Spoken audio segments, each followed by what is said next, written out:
Sometimes the people we love most are the hardest to forgive. Sometimes we carry regrets so heavy they bend our backs and steal our sleep for decades. Silas Boone knew both truths when his estranged brother died and left him a worthless cave. In the Sierra Hills, he rode up there with his dog Dusty just to board it up and be done with family ghosts. But when Dusty ran into that dark cave and wouldn't come out, Silas had to follow. Inside, he found old letters and relics that revealed a secret his brother had kept for 40 years. The discovery would either destroy what little piece Silas had left, or finally set him free from a lifetime of pain. What was hidden in that cave that changed everything? Before we jump back in, tell us where you're tuning in from, and if this story touches you, make sure you're subscribed, because tomorrow I've saved something extra special for you. The morning light filtered through the pine branches like old memories, casting shadows across Silas Boone's weathered hands as he held the death certificate. The paper felt heavier than it should have, considering it contained so few words about a man who had lived 68 years on this earth. Natural causes, the document stated in sterile black ink, as if a broken heart could be classified so simply. Silas set the certificate on his kitchen table, next to the coffee cup that had grown cold, while he stared at those final official words about his brother Thomas. The lawyer had delivered the news 3 days ago, along with the inheritance papers that made Silas laugh, a bitter sound that startled even himself in the quiet of his cabin. After 40 years of silence, Thomas had left him the one thing nobody in the Boone family had ever wanted, that God-forsaken cave carved into the granite hillside above Willow Creek. "Just the cave, Mr. Boone," the lawyer had said, adjusting his spectacles. "No money, no property, no personal effects. Just the mineral. Rights to that old hole in the ground." Silas had signed the papers without reading them carefully. What was the point? He knew that cave well enough, a damp, dark mouth in the mountainside that had been in their family since his grandfather's time.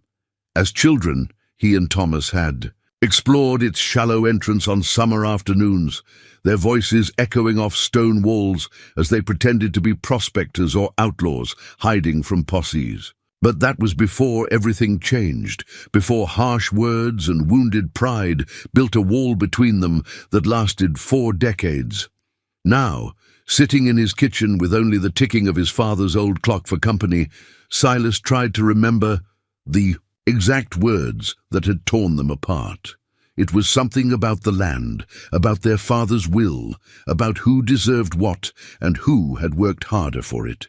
The details had faded, but the hurt remained sharp as a blade.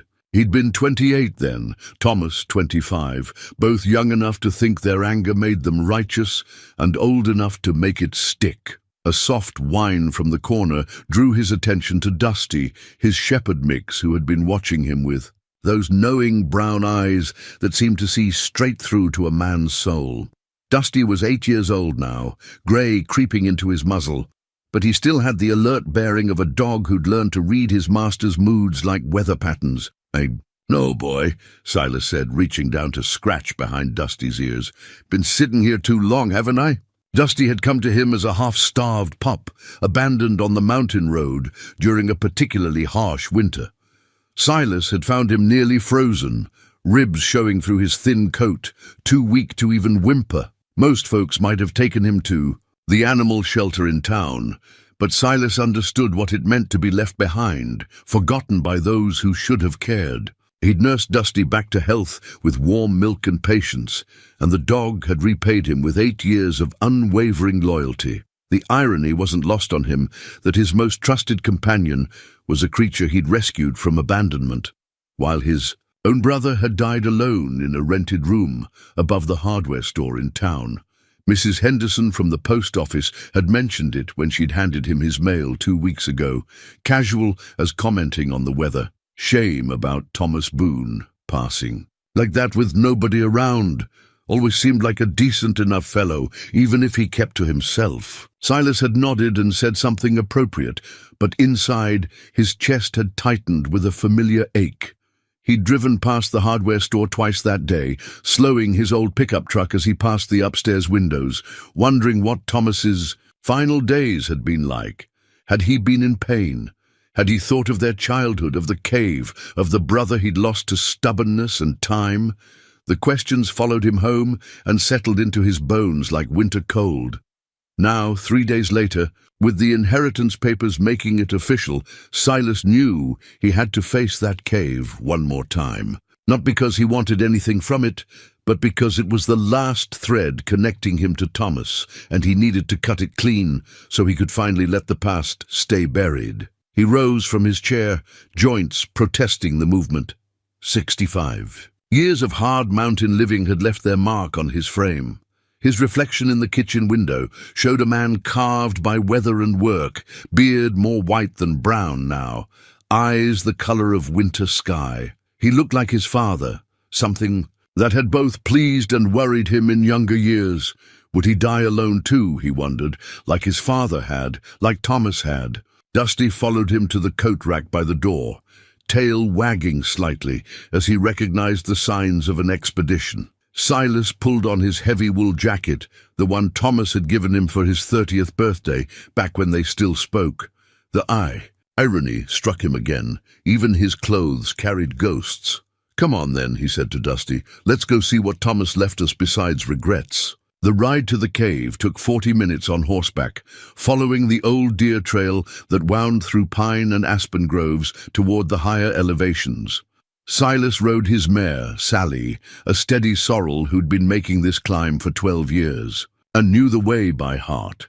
Dusty trotted alongside, occasionally ranging ahead to investigate interesting scents before circling back to check on his companions. The October air was crisp with the promise of winter, and the aspen leaves flickered, gold and amber in the afternoon sun.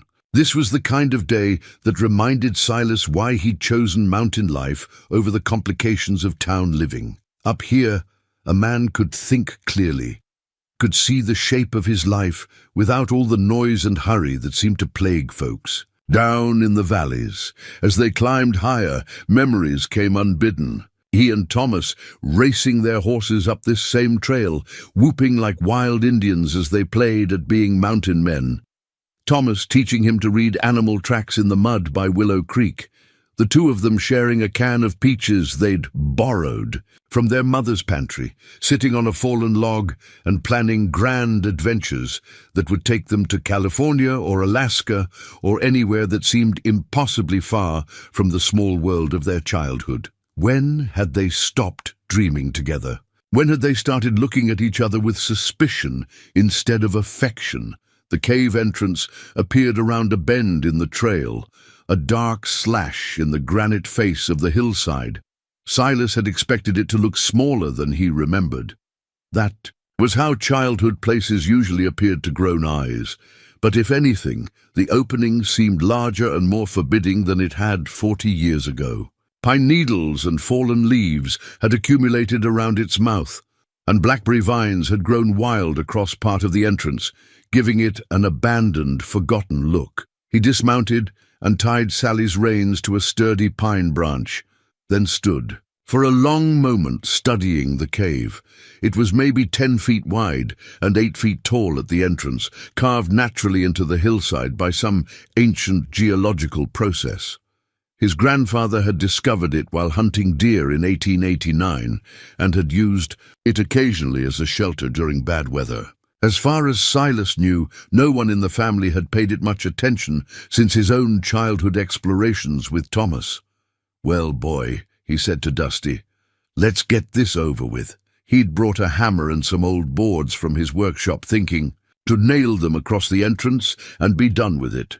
The cave would be sealed, the past would stay buried, and he could ride home with one less ghost haunting his conscience. It seemed like a reasonable plan for a reasonable man. But as he approached the entrance, Dusty began to act strange. The dog's behavior started as simple curiosity, nose to the ground, tail wagging as he sniffed around the rock face. But within minutes, his posture changed. His ears pricked forward, his tail went still, and he began to whine in a way Silas had never heard before. It wasn't the whine of fear or pain, but something else entirely, urgency perhaps, or recognition. "What's got into you?" Silas asked. But Dusty wasn't listening. The dog had moved closer to the cave entrance and was sniffing the air with an intensity that made the hair on Silas's arms stand up. Then, without warning, Dusty bolted into the darkness of the cave. "Dusty!" Silas called, his voice echoing off the stone walls. "Dusty! Get back here!" But the dog was gone, swallowed by shadows. Silas could hear him moving deeper into the cave, his claws clicking on stone, but he wouldn't come when called. This wasn't like Dusty at all. He was an obedient dog, had been since puppyhood. Something had drawn him into that darkness, something powerful enough to override years of training and loyalty. Silas stood at the entrance, peering into the gloom and feeling a familiar tightness in his chest. He'd never liked enclosed spaces. Not since a childhood accident in the root cellar of their family home had left him trapped in darkness for 6 hours before Thomas had found him. The memory of that fear, that sense of being buried alive, had kept him from exploring too deeply into the cave, even as a boy. But Dusty was in there somewhere, and Silas couldn't abandon him any more than he could have abandoned that half-frozen. Up on the mountain road 8 years ago, he went back to his saddlebags and retrieved his flashlight, testing the beam against his palm. Strong and steady. He'd changed the batteries just last week. He also pulled out a coil of rope, thinking he might need it if Dusty had fallen into some hidden pit or gotten trapped in a narrow passage. "Dusty!" he called one more time. "Come on, boy! Let's go home!" But there was no response, except the whisper of wind through the pine trees and the distant call of a hawk riding the afternoon thermals. Silas took a deep breath, tasting the thin mountain air, and stepped into the cave. The temperature dropped immediately, and the familiar scent of stone and earth filled his nostrils. His flashlight beam played across rough granite walls that showed tool marks from some long-ago attempt at widening the natural passage. He remembered those marks from childhood. His grandfather's work, probably, back when the old man had still harbored dreams of finding gold or silver in these hills. The cave extended back farther than Silas remembered, the passage branching and turning in ways that seemed new to him. Had Thomas been here more recently? Had he explored deeper than they'd ever gone as children? "Dusty!" he called again, and this time he heard an answering bark from somewhere ahead and to the right. The sound echoed strangely, seeming to come from multiple directions at once. Silas followed the sound, his flashlight beam revealing a passage that sloped gradually downward. The walls were damp with condensation, and his breath began to fog in the cooler air. He'd been walking for maybe 5 minutes when he realized something that made his heart race. This cave was much larger than anyone in his family had ever suspected. The passage opened into a natural chamber about the size of a large room, with a ceiling that disappeared into darkness beyond his flashlight's reach. And there, in the center of the space, was Dusty, not trapped or injured, but sitting calmly next to something that made Silas's breath catch in his throat. Wooden crates, metal boxes, items covered by old canvas tarps. Someone had been using this cave as a storage place, and given the thick layer of dust on everything, they'd been doing it for a very long time. As Silas approached, his flashlight beam revealed more. Details that sent his mind reeling. The storage was organized, methodical. The wooden crates were stacked neatly, the metal boxes arranged by size. Everything was positioned well above the cave floor on makeshift shelves constructed from boards and stones, protecting the contents from any water that might collect during heavy rains. This wasn't the work of a casual explorer or a temporary shelter seeker. This was the work of someone who had visited this place regularly over many years, someone who had treated it with care and respect, someone like Thomas. Dusty looked up at him with those intelligent brown eyes, tail wagging slowly, as if to say, "I found it. I found what you needed to see." Silas's hands trembled as he reached for the nearest wooden crate. feeling the weight of 40 years of silence pressing down on him like the stone roof of the cave. Whatever secrets Thomas had been keeping, whatever truths had been hidden in this darkness, they were about to come to light. And somehow, Silas knew that nothing would ever be the same again. Silas's flashlight beam wavered as his hands shook, casting dancing shadows across the hidden storage chamber. The air down here smelled different than the entrance, not just of stone and earth, but of old wood, metal, and something else he couldn't quite identify. Time, perhaps, the accumulated weight of years and secrets. Dusty remained seated beside the nearest wooden crate, his leather collar dark with age and wear. That collar had been with him since puppyhood, a simple brown band that Silas had fashioned. From an old belt when store-bought options proved too expensive. Now, in the strange underground chamber, it seemed to catch what little light reflected off the cave walls. A familiar anchor in an increasingly unfamiliar situation. The memory came to him unbidden, finding Dusty as a pup, half frozen and abandoned on the mountain road during the worst blizzard in 20 years. It had been late February, the kind of night when sensible folks stayed indoors and only desperate men ventured out. Silas had been returning from town with supplies when his headlights caught a small, dark shape beside the road. At first, he'd thought it was debris blown by the wind, a fallen branch or discarded trash. But something made him stop, made him leave the warmth of his truck cab to investigate. The pup had been barely breathing, his ribs showing through matted fur, too weak even to lift his head when Silas knelt beside him. Someone had thrown him away like garbage, left him to die in the cold and snow.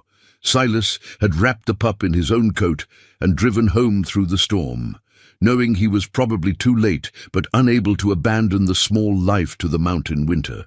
He'd spent that entire night feeding Dusty warm milk with an eyedropper, keeping him close to the wood stove, talking to him in the gentle voice he reserved for injured animals and broken things. "Come on, little fellow," he'd whispered that first. "Night. Don't give up on me now. Sometimes we all need someone to find us." Dusty had survived, thrived, grown into the loyal companion who now sat waiting patiently in a hidden cave chamber, as if he understood the magnitude of what they'd discovered. The parallel wasn't lost on Silas. He'd rescued Dusty from abandonment, while his own brother died alone, forgotten, with no one to offer comfort or companionship in his final hours. The guilt of that realization settled in his chest like a stone. "What did you find, boy?" he whispered, approaching the wooden crate that had captured Dusty's attention. The crate was old, but sturdy, constructed from pine boards that had darkened with age.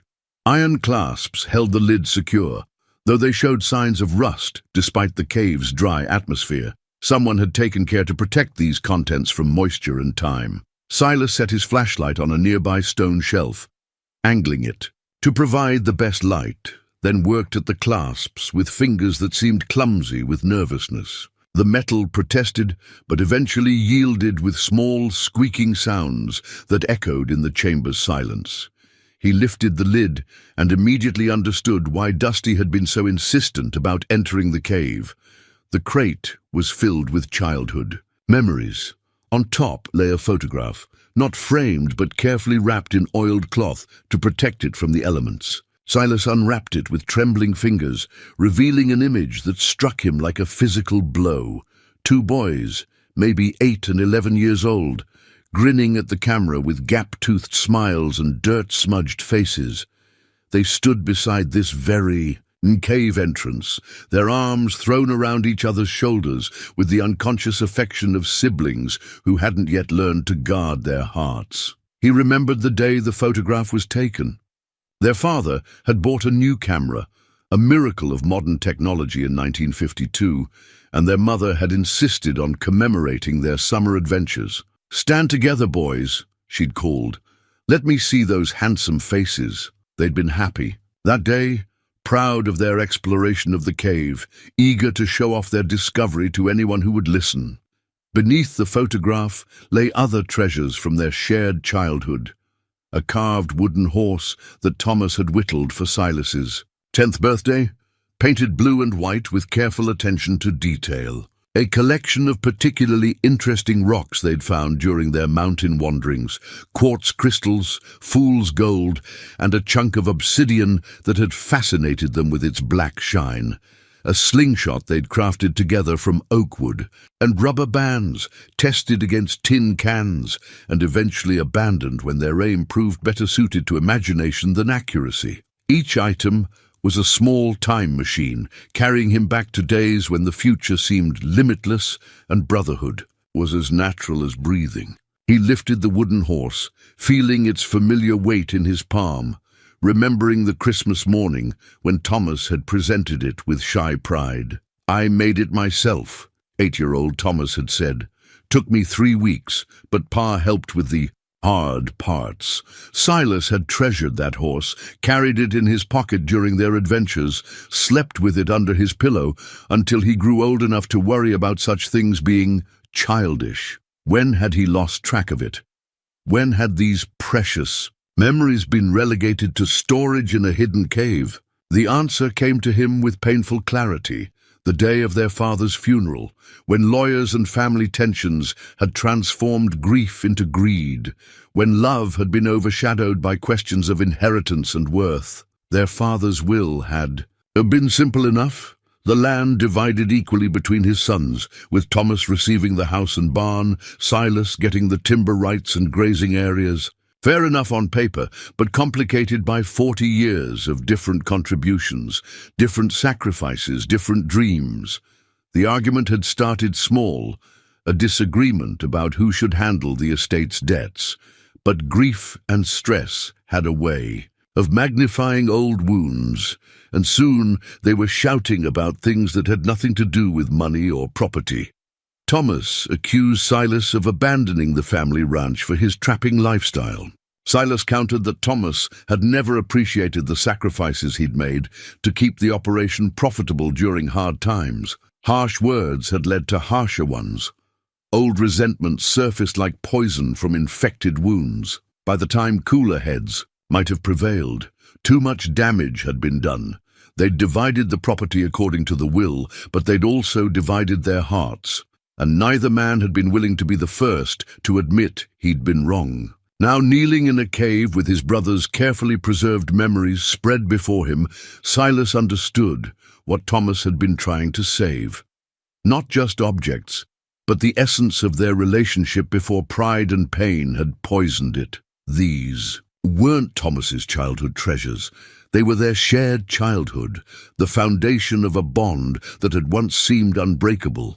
Deeper in the crate, he found more items that made his throat tighten with emotion. His old hunting knife, the first one their father had given him, which he'd thought lost during a camping trip decades ago. A leather-bound journal they'd shared one summer, taking turns writing about their adventures, complete with detailed maps of their favorite fishing spots and hunting trails. A compass their grandfather had given them, inscribed with true north in spidery handwriting. But it was the item at the bottom of the crate that broke his heart completely. A birthday card, handmade from brown paper and decorated with pressed wildflowers. On the front, in Thomas's careful childhood handwriting, "For the best brother in the world." Inside, a simple message: "Happy birthday, Silas. I hope we stay together forever.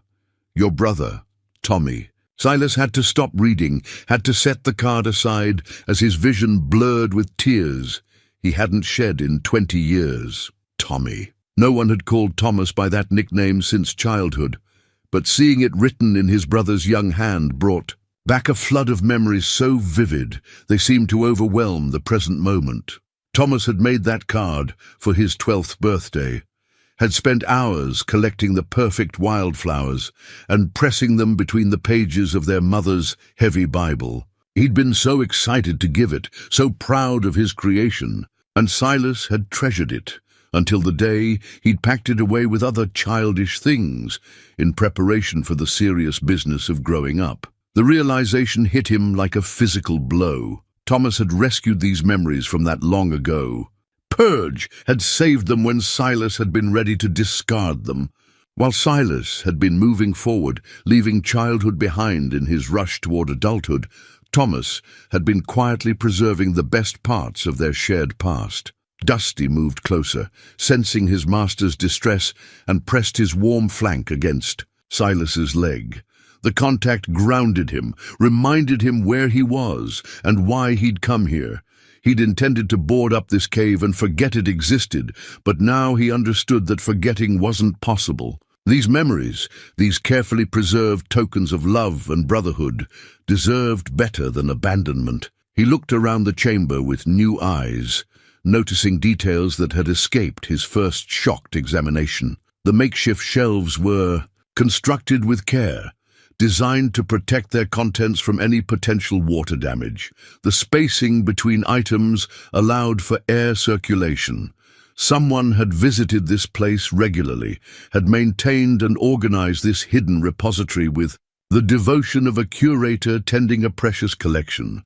The storage wasn't random or hurried. It was systematic, methodical. Thomas had been coming here for years, maybe decades, adding to the collection, preserving pieces of their shared history that Silas had forgotten or discarded. But why hide it? Why keep these treasures secret instead of sharing them, using them? As bridges across the chasm that had opened between them, the questions multiplied in his mind as he carefully repacked the wooden crate, treating each item with the reverence it deserved. There were other containers in the chamber, other secrets, waiting to be discovered. The leather collar around Dusty's neck caught his flashlight beam again, and he realized that his faithful companion had led him not just to hidden objects, but to hidden truths about the brother he'd spent 40 years trying to forget. Whatever else Thomas had stored in this cave, whatever other secrets these stone walls contained, Silas knew he had to see them all,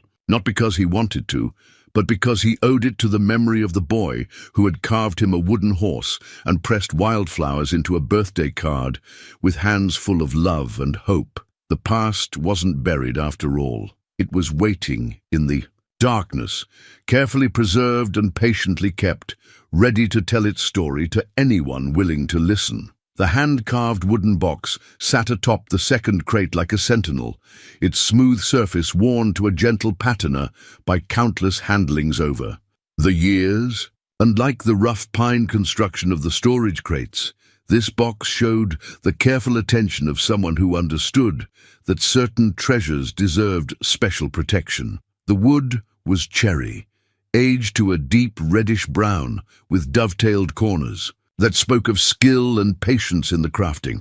Silas recognized it immediately.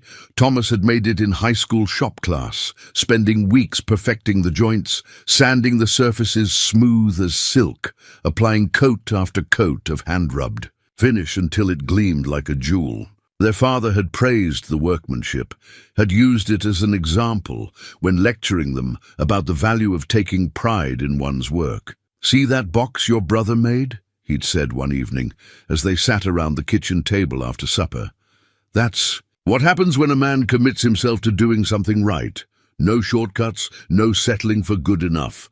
That box will outlast all of us." Now, 45 years later, their father's prediction seemed prophetic. The box had indeed outlasted him, had outlasted Thomas too, and here it sat in the darkness of a hidden cave, still protecting whatever treasures Thomas had deemed worthy of its care. Silas's hands trembled as he lifted the box from its perch. It was heavier than he remembered, dense with whatever contents Thomas had chosen to preserve within its depths. The lid was secured with a small brass latch, tarnished now but still functional. For a moment, he hesitated, sensing that opening. This particular container would cross some invisible threshold from which there might be no return. Dusty whined softly, a sound that somehow conveyed both encouragement and understanding.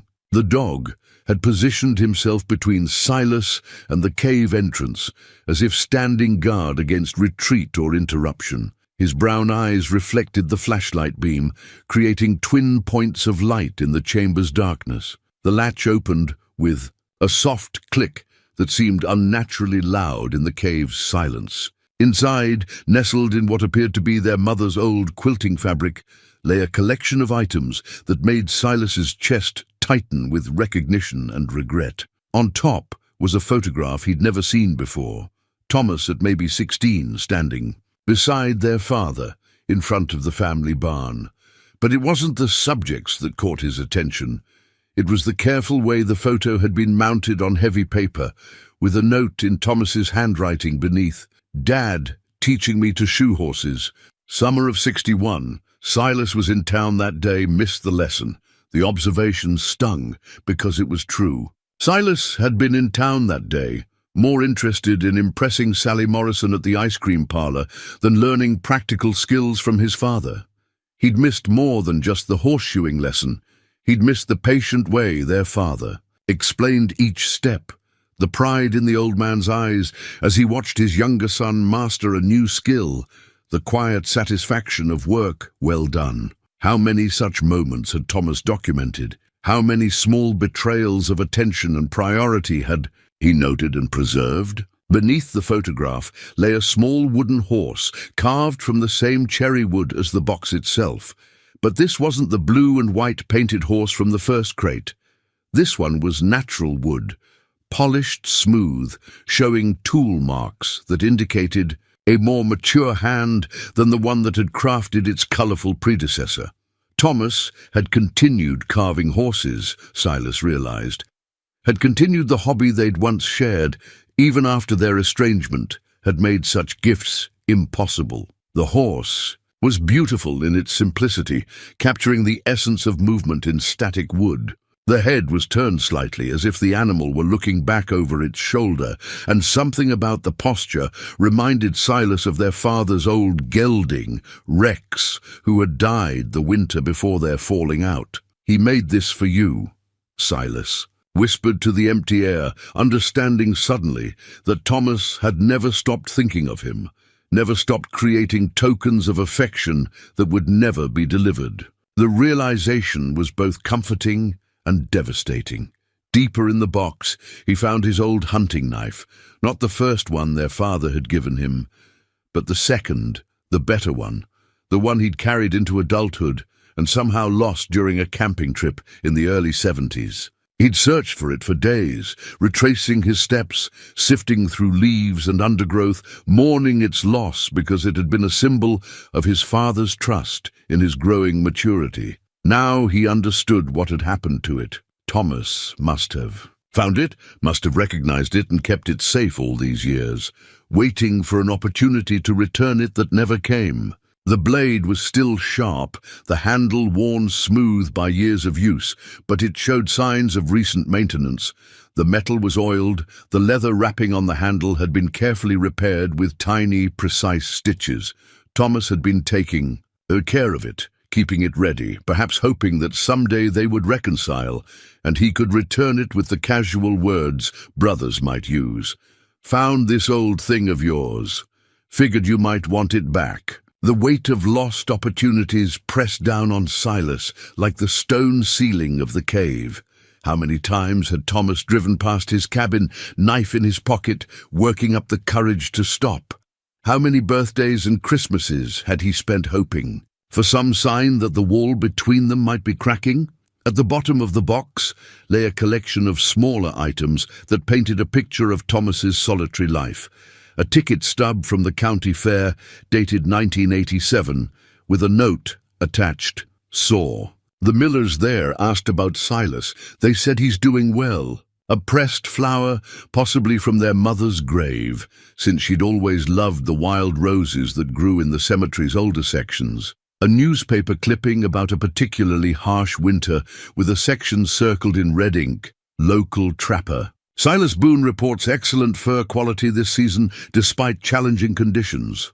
Thomas had been keeping track of him, following his life from a distance, like a devoted fan following a favorite team's progress through newspaper box scores. The thought was both touching and heartbreaking, his brother reading about his successes and failures in the local paper, collecting scraps of information like a detective building a case file on a person of interest.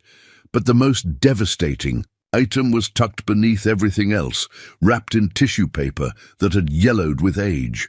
A birthday card, store-bought this time, but signed in Thomas's careful adult handwriting. "Happy 45th birthday, Silas. I think about you every day. I hope you're well and happy. I'm sorry for everything. Your brother, Thomas." The card was dated 15 years ago. Thomas had bought it, written the message, and then, what? Lost his nerve? Decided it was too little, too late, chosen instead to add it to this collection of unexpressed feelings and undelivered gestures. Silas could picture him standing in the drugstore's card aisle, reading through options, selecting one that seemed appropriate for a brother he hadn't spoken to in decades.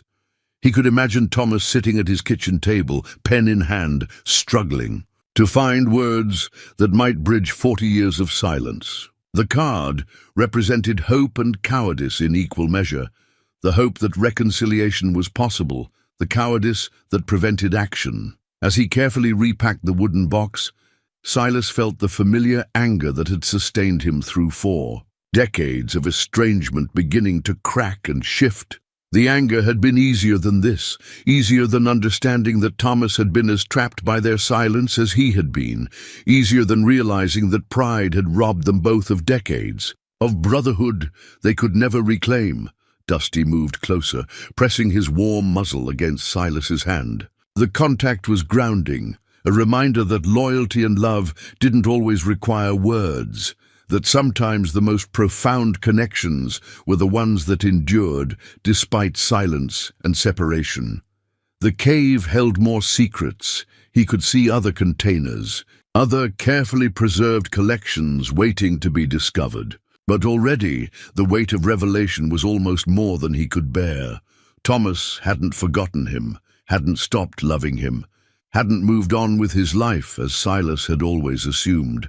Instead, he'd been curating a museum of their brotherhood, preserving pieces of the past and hoping for a future that would never come.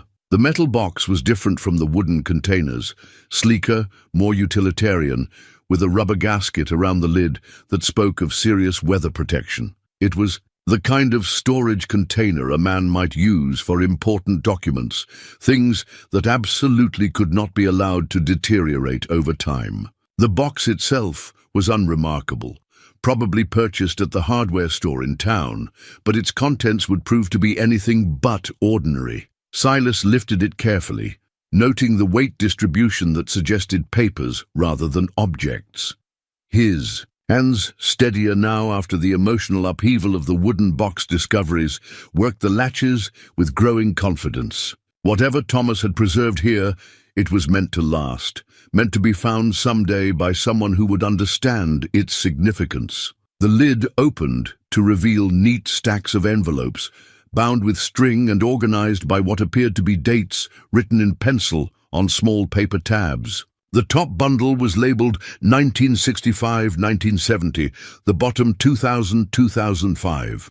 40 years of correspondence that had never been sent, 40 years of one-sided conversations with a brother who had no idea they were taking place. Silas lifted the first bundle, with the reverence he might have shown a religious artifact. The envelopes were addressed in Thomas's careful handwriting, Mr. Silas Boone, Rural Route 3, Cedar Ridge, Montana. The address had changed over the years. Silas had moved his cabin twice as timber and trapping opportunities shifted, but somehow Thomas had kept track, updating each batch of letters with current information as if he were maintaining a correspondence with a traveling friend. The first envelope was postmarked 1965, but never mailed. 2 years after their father's funeral, 2 years after the argument that had torn their family apart. Silas's hands trembled slightly as he opened it, unfolding paper that crackled with age. "Dear Silas," it began, "I've been thinking about what happened at Dad's funeral, about the things we both said. I can't sleep some nights going over it. All in my head, wishing I could take back the harsh words. You were right about some things. I was being selfish about the house, thinking only about my own plans and not considering what you might want or need." The letter continued for 3 pages, a careful examination of their argument from Thomas's perspective, an attempt to understand where things had gone wrong and how they might be repaired. It was the work of a thoughtful man, someone who had spent considerable time analyzing his own motivations and mistakes. I know you're angry with me, and maybe you have a right to be. But I keep thinking about when we were kids, about all those summers exploring the mountains, and I can't believe this is how our story ends. I'm not good with words like you always were, but I wanted you to know that I'm sorry. I wanted you to know that I miss my brother. The signature was simple. Love, Thomas. Silas had to stop reading, had to set the letter aside as the full impact of the discovery settled over him. While he'd been nursing his anger and pride, Thomas had been writing letters, working through his own grief and regret, trying to find ways to bridge the gap between them. And he'd been doing it consistently, year after year, even when there was no response, no sign that reconciliation was possible. The second letter, dated 6 months later, was shorter, but no less heartfelt. Thomas wrote about the changing seasons, about improvements he'd made to the family house, about a deer he'd seen that reminded him of the one they'd tracked together as teenagers. Ordinary details of daily life, the kind of things one brother might share with another if they were still speaking.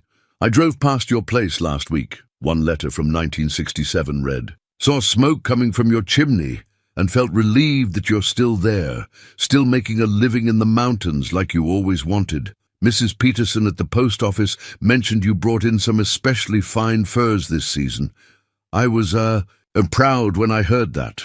Proud that my brother is succeeding at something he loves. The letters continued through the decades, marking time with small observations and larger sorrows. Thomas wrote about their mother's death, about sitting alone at her funeral and wishing Silas had been there to share the grief. He wrote about his brief marriage to Mary Ellen Foster, a teacher from town, and later about their divorce when she decided she couldn't handle the isolation of mountain life.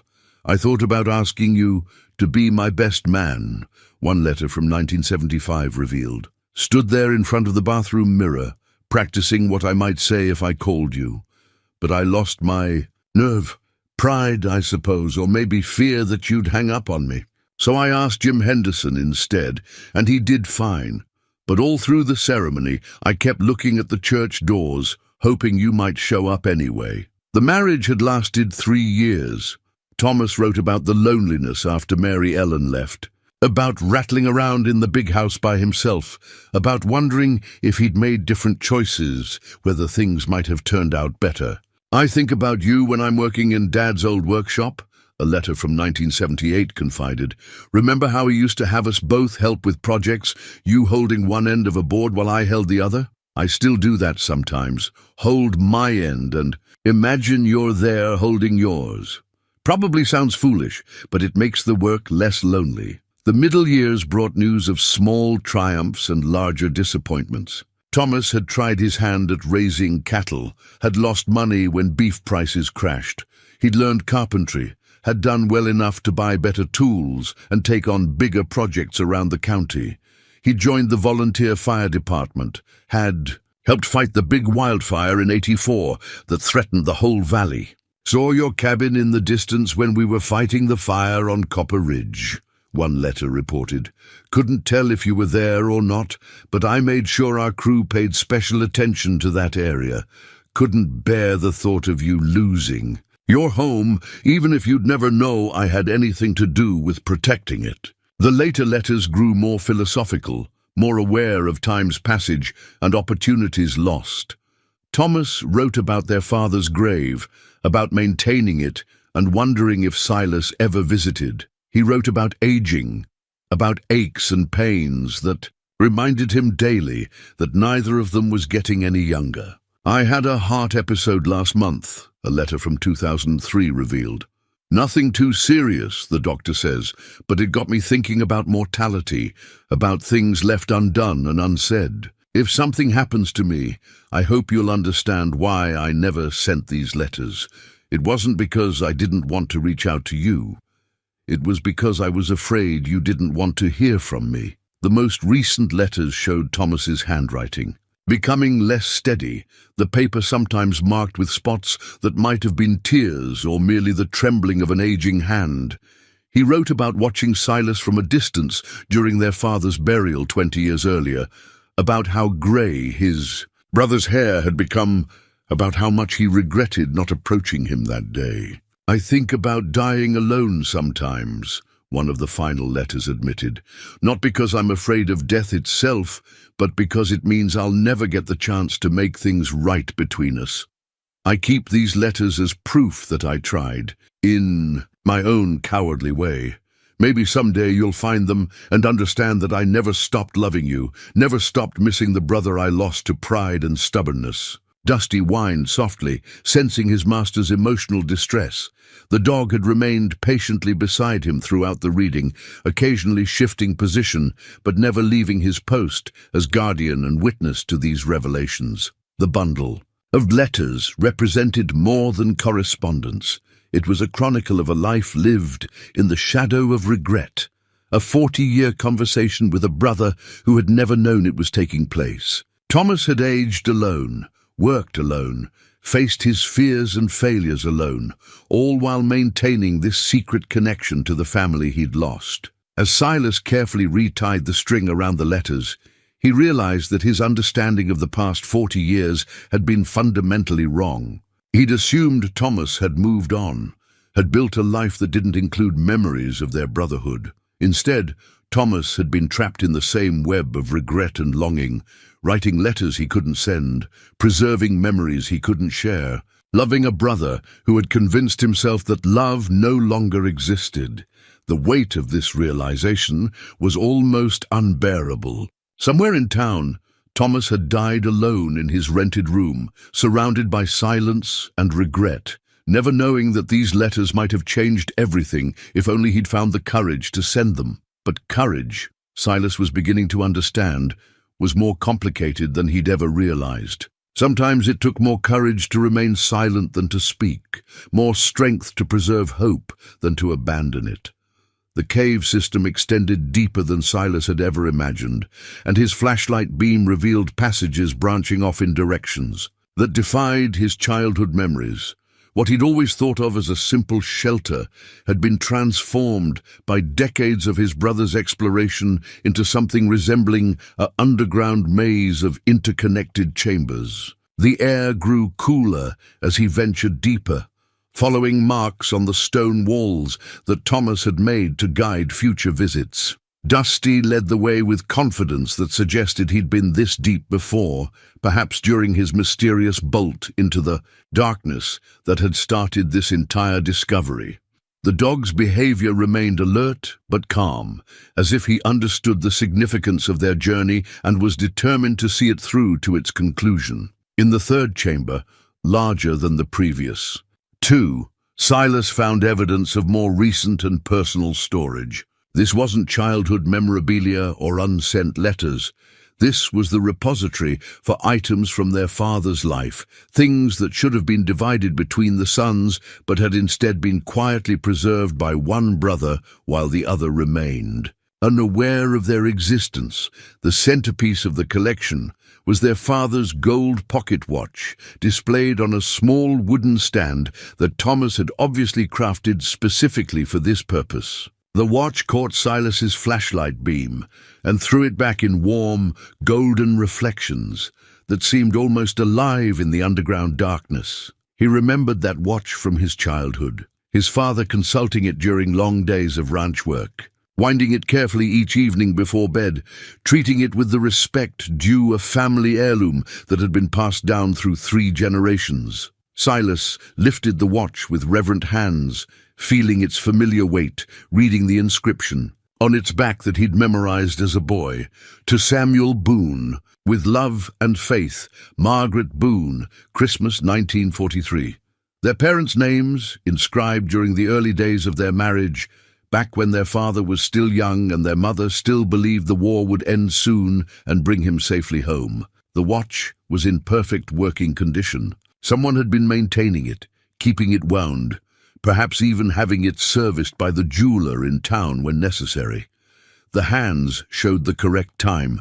The crystal was free of scratches, and the gold chain showed signs of recent polishing. Thomas had been taking care of it as faithfully as if their father were still alive to appreciate the attention. Beside the watch stand sat a manila folder, thick with documents that revealed the full scope of Thomas's secret stewardship. Legal papers, property deeds, tax records, insurance policies, all the paperwork that should have been handled jointly by both brothers, but had instead fallen entirely to Thomas when Silas had walked away from family responsibilities in his anger and hurt. The property tax receipts told a particularly damning story.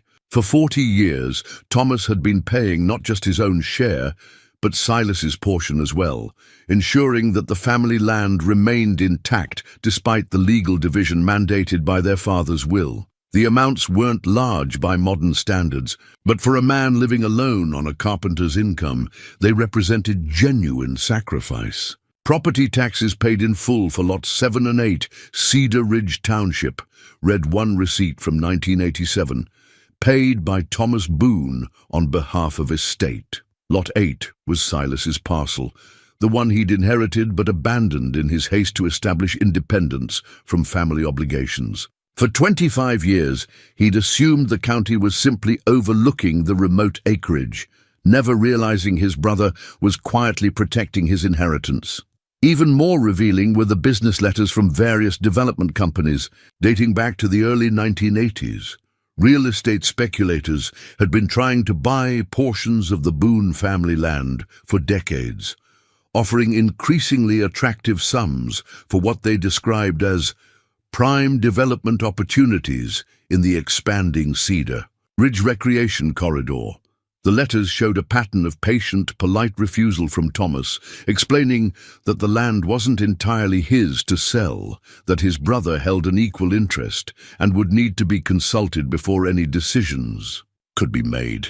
When the developers suggested they might approach Silas directly, Thomas had discouraged them, claiming his brother was difficult to reach and not interested in development opportunities at this time. In effect, Thomas had been serving as an unofficial guardian of Silas's property interests, protecting him from pressure he didn't even know existed. Some of the later offers were substantial enough to represent life-changing money for either brother, but Thomas had turned them all down rather than risk selling land that belonged partially to someone who wasn't available to consent to the transaction. Mr. Boone, read one letter from 1995, "We're prepared to offer $50,000 for the mineral rights to lots 7 and 8, plus an additional $25,000 if you can guarantee clear title without the complications you mentioned regarding your brother's interest. This offer represents a significant premium over current market values for comparable properties." Thomas's handwritten response, carbon-copied and filed with the original letter, was characteristically diplomatic. "Gentlemen, I appreciate your generous offer, but as I've explained previously, any disposition of these mineral rights would require my brother's consent, which I am not in a position to obtain at this time. The property will remain in family hands for the foreseeable future." Silas had to sit down on a natural stone ledge, overwhelmed by the implications of what he was reading. While he'd been living his independent life in the mountains, trapping and hunting and congratulating himself on his self-reliance, Thomas had been quietly managing a complex web of family financial responsibilities that Silas had completely abandoned. The medical bills in the folder painted an even more poignant picture. Thomas had been dealing with serious health issues for at least the past 5 years. Heart problems, diabetes, high blood pressure, conditions that required expensive medication and regular doctor visits. His insurance had been adequate but not comprehensive, leaving him responsible for significant out-of-pocket expenses that would have strained any fixed income. Yet even during his illness, even when money must have been desperately tight, he'd continued paying the property taxes on Silas's land. The most recent receipt was dated just 3 months before Thomas's death, with a notation in shaky handwriting, paid in full despite Dr. Morrison's bills, S's land secure for another year. Dusty had positioned himself near the chamber entrance, as if standing guard while Silas absorbed these revelations. The dog's presence was both comforting and accusatory, a reminder that loyalty and devotion were choices that some creatures made, regardless of whether such dedication was acknowledged or reciprocated. At the bottom of the document folder, Silas found something that made his hands shake with anger and regret. It was a copy of their father's will, but not the version he remembered from the lawyer's office 40 years ago. This was an earlier draft, dated 6 months before their father's death, with handwritten notes in the margins that showed his true intentions.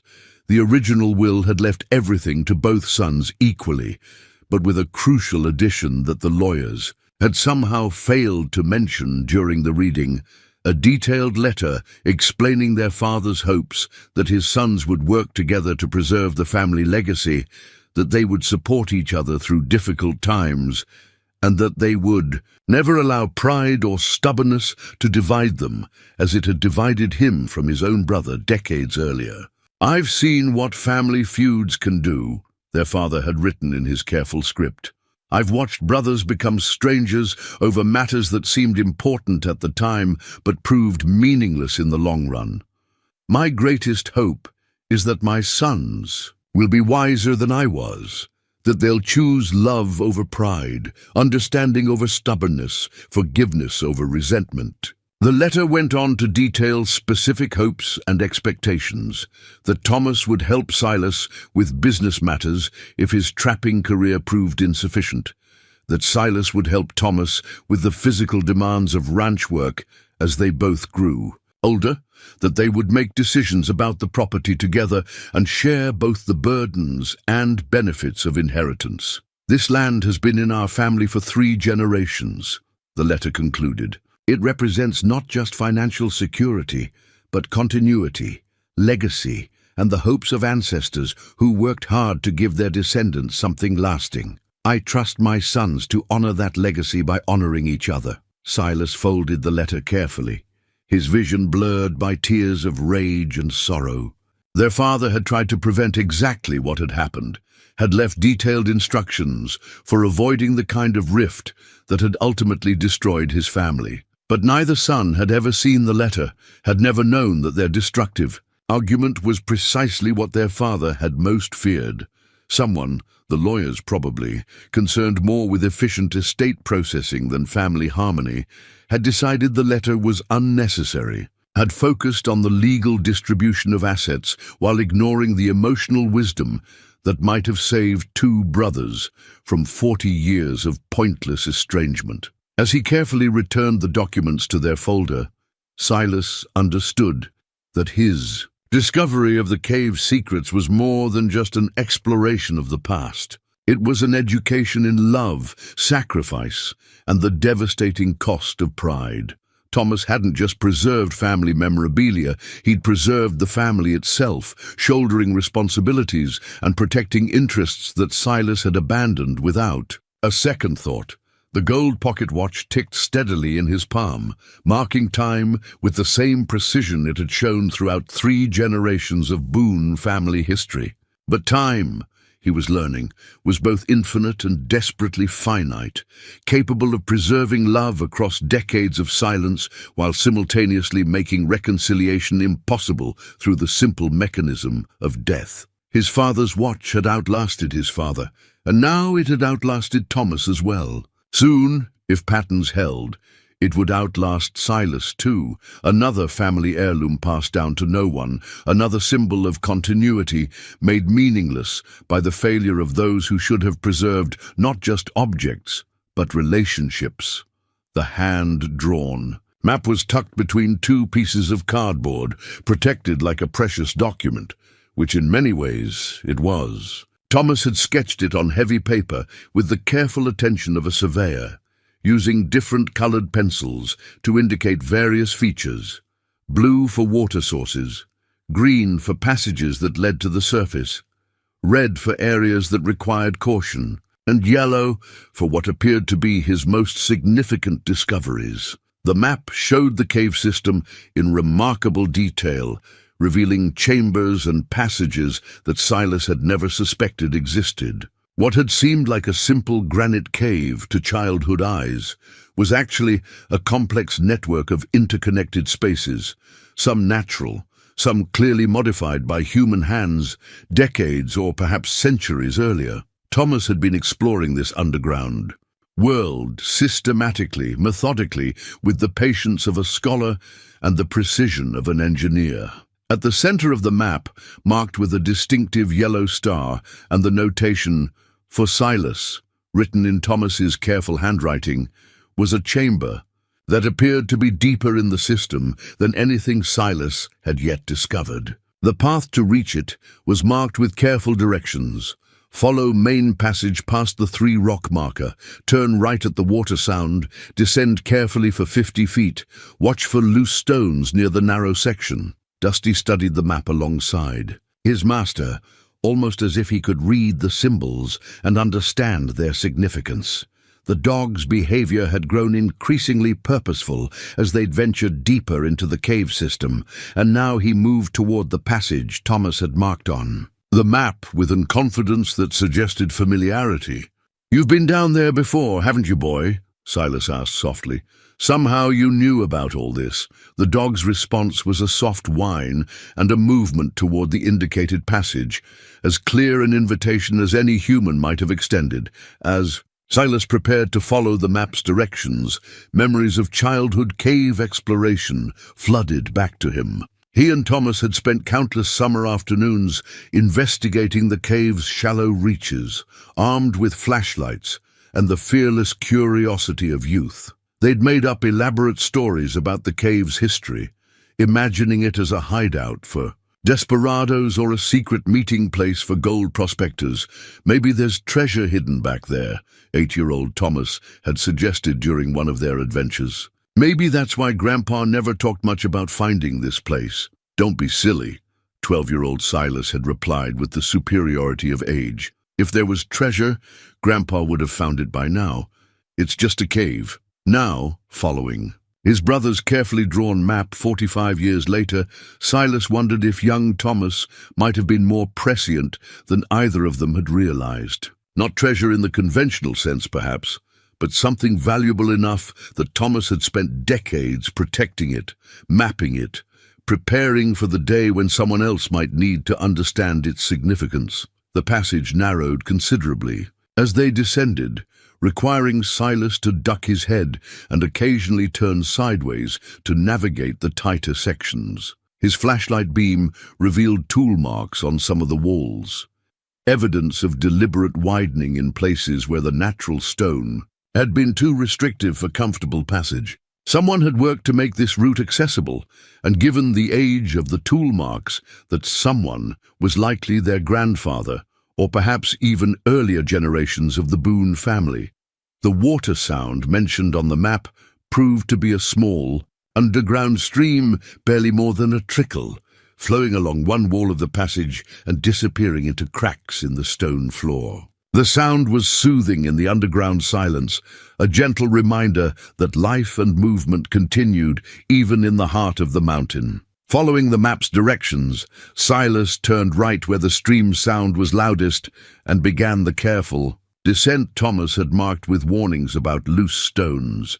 The footing was indeed treacherous in places, with gravel and small rocks that shifted underfoot and threatened to send an unwary explorer tumbling into the darkness below. Dusty navigated the descent with the sure-footedness of a mountain goat, occasionally looking back to ensure Silas was managing the challenging terrain. The dog's obvious familiarity with the route confirmed Silas's growing suspicion that this exploration was less discovery than revelation, uncovering things that had been carefully prepared for his eventual finding. The narrow section mentioned on the map required Silas to remove his heavy coat and squeeze through sideways. His flashlight held ahead of him as he inched through a gap in the stone that seemed barely wide enough for human passage. For a moment, His old fear of enclosed spaces threatened to overwhelm him, but the thought of Thomas making this same difficult journey, probably multiple times, and certainly while dealing with the health problems documented in those medical bills, gave him the courage to continue. Emerging from the narrow section into a larger space, Silas found himself in a chamber unlike anything he'd seen in the cave system so far. This wasn't a natural formation.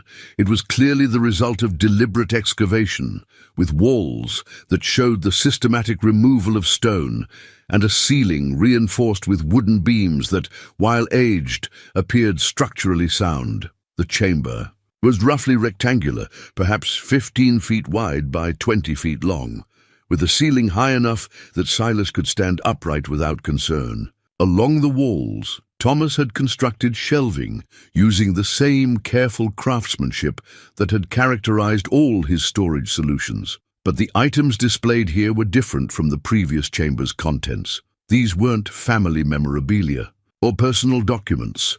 These were the tools and artifacts of serious mining activity. Hand-forged picks and shovels, oil lamps designed for underground use, wooden buckets reinforced with iron bands, and coils of rope that showed signs of regular use in challenging conditions. In the center of the chamber, positioned like an altar or display case, was a collection of rocks and mineral samples that made Silas's breath catch in his throat. Even with his limited knowledge of geology, he could recognize the telltale gleam of precious metals, silver ore by the look of it, in quantities and concentrations that spoke of serious potential value. Thomas hadn't just been preserving family history in this cave, he'd been protecting what appeared to be an active mining claim. The chamber they stood in wasn't just storage space. It was the entrance to what might be a significant silver deposit that their family had apparently known about for generations. A wooden sign, hand-carved with the same attention to detail that had characterized Thomas's other work, was mounted on the far wall. It read, "Boone Family Mine, established 1889, claimed by Samuel Boone III, preserved by Thomas Boone, saved for Silas Boone." The implications were staggering. The worthless cave that had been the only item in Thomas's inheritance wasn't worthless at all. It was potentially worth more than any other single asset the family had ever owned. And Thomas had known about it, had been protecting it, had been saving it for the brother who had spent 40 years refusing to speak to him. The map in his hands suddenly made perfect sense. Thomas hadn't been exploring the cave system out of idle curiosity. He'd been documenting a mining operation that their grandfather had started and that subsequent generations had continued in secret. The careful notations, the detailed passages, the warnings about dangerous areas, all of it was the work of someone preparing to pass along knowledge that would be needed for safe and productive mining operations. But why the secrecy? Why hide the mine's existence instead of celebrating the family's good fortune? The answer came to him as he studied the mineral samples more carefully. This wasn't just any silver deposit.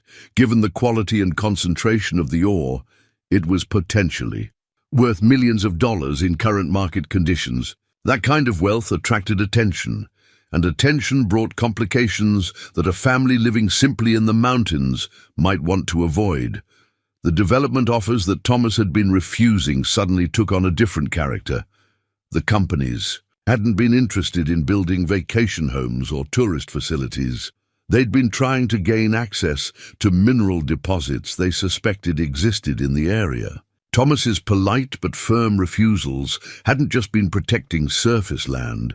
They'd been protecting one of the most valuable silver deposits in the region. Dusty had positioned himself near what appeared to be the entrance to another passage, this one leading deeper into the mountain, where the actual mining activities had presumably taken place. The dog's patient waiting seemed to suggest that their exploration wasn't complete, that Thomas had more secrets to reveal in the depths of the mountain. As Silas carefully folded the map and prepared to continue following his brothers carefully, documented trail, he realized that everything he thought he knew about his inheritance, his family, and his relationship with Thomas was being systematically dismantled and rebuilt. The worthless cave was actually a treasure vault. The brother he'd dismissed as unambitious was actually the protector of a fortune. The land he'd abandoned was actually some of the most valuable property in the region. Thomas hadn't just been preserving memories and paying taxes. He'd been serving as the guardian of a family legacy worth more than Silas had ever imagined possible. And he'd been doing it alone, in secret, for 40 years, waiting for the day when his estranged brother might return to claim his birthright. The deed to the silver mine was housed in a waterproof document case, the kind banks used for their most important papers. Unlike the other items Thomas had stored in the cave, this container showed signs of recent handling. The latches were well-oiled, the seals intact, and the interior completely dry despite decades in the mountain's depths. Thomas had been accessing this particular secret regularly, perhaps checking on it, perhaps updating the documents as circumstances changed. Silas opened the case with trembling fingers, already suspecting that whatever he found inside would fundamentally alter his understanding of not just his inheritance, but his entire relationship with his brother and their family's history. The first document was exactly what he'd expected and feared to find: an official mining claim filed with the territorial government of Montana in 1889 and regularly renewed every decade since. Be it known that Samuel Boone I, having discovered valuable mineral deposits on the land described herein, does hereby claim mining rights in perpetuity for himself and his heirs. The original document read in the formal language of the 19th century. Said claim encompasses approximately 40 acres of mineral rights, extending from the natural cave formation on the southeast face of Cedar Ridge, down to a depth of 500 feet below the surface elevation. But it was the subsequent documents that revealed the full scope of what Thomas had been protecting. Geological surveys, conducted in secret and at considerable expense over the decades, confirmed that the Boone family mine contained one of the richest silver veins ever discovered.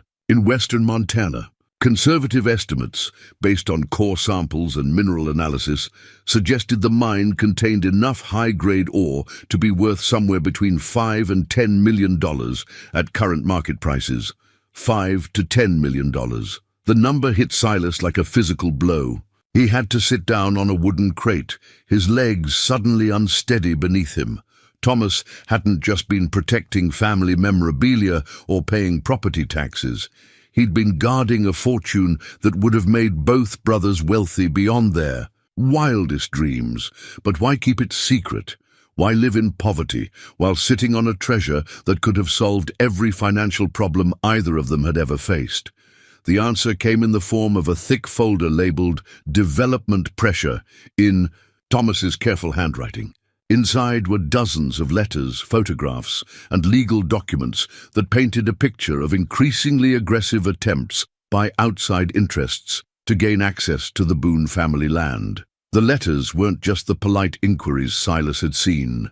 Earlier, these were from major mining corporations, development companies, and even government agencies that had somehow learned about the potential value of the property.